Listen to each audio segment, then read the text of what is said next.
So we're back with TBATE chapter 203, and where we left off, Udo appeared, and tensions seem high right now.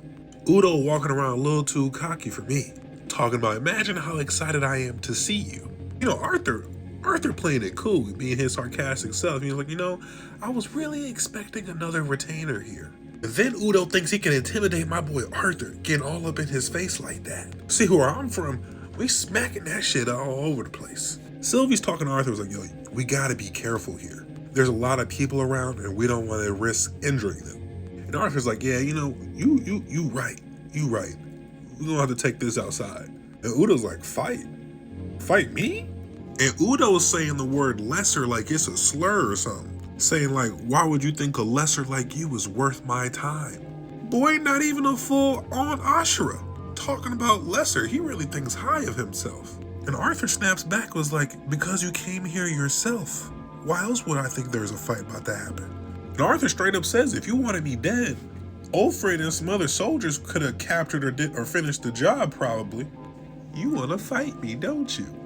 Udo's like, okay, bet, lead the way. And then this where some foul shit is starting to happen. Olfred's like, retainer Udo, calling after him like he's his master or something. What? This is where we find out that this man's a traitor, saying that, the Lord says he wanted us to handle this cleanly to minimize any type of casualty or shortcomings. Udo ain't handling all that. Udo slashed that man in the face basically for back talking. Said, do I give a lesser's ass what your pathetic master said? He's talking his shit. Arthur and Udo leave the building, but Arthur drops one of these beads on the floor as he leaves. Because Sylvie was asking, is it okay if we just leave Olfred here? He's like, yeah, don't worry.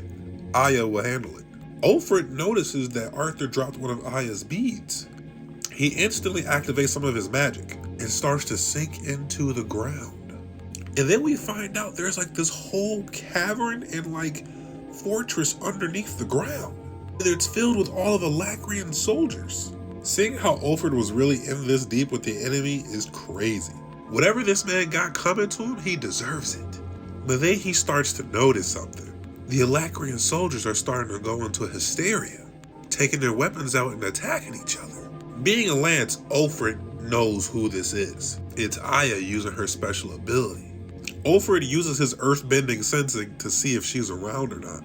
And he's also created his own lava golems. He even warns her, he's like, you should know another Vitra scythe will be on the way. And he's like, if you flee now, I'm sure you can make it out alive. But he knows that Aya is not going to be that type of person. Aya wants blood. Aya finna come get that ass. And in some of the coldest fashion, she pulls up on him and whispers in his ear. Got Olfred spooked. He has one of his golems slashes it, but it was just an illusion. She's over here talking, I have to thank you for trapping them all in one place. The hysteria will even spread even faster.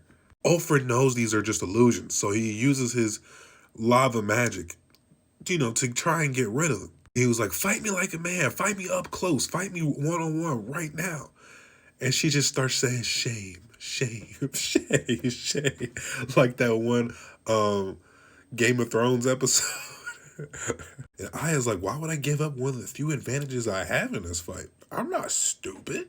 He realizes that if this fight between him and her keeps going on, he's going to lose some more of these Alacrian soldiers, and it's going to be his ass. He wants to take this battle above high ground, but he knows if he does, he's going to hurt some of his dwarven people.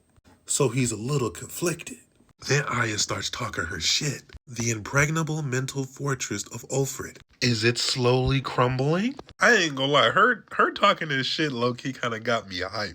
And then seeing this picture right here of him floating in the air with his golems and fire and lava coming up out of the earth is a tough picture.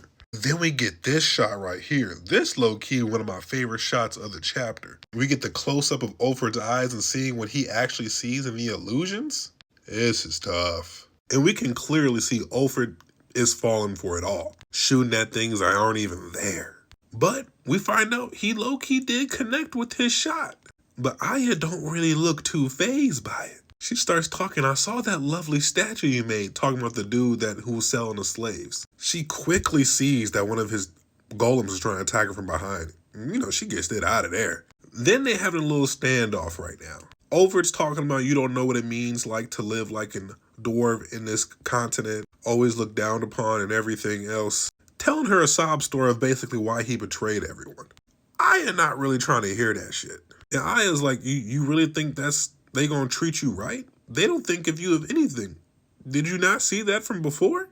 They gonna do the same to you as you trying to do to us. Olfred sends her another attack.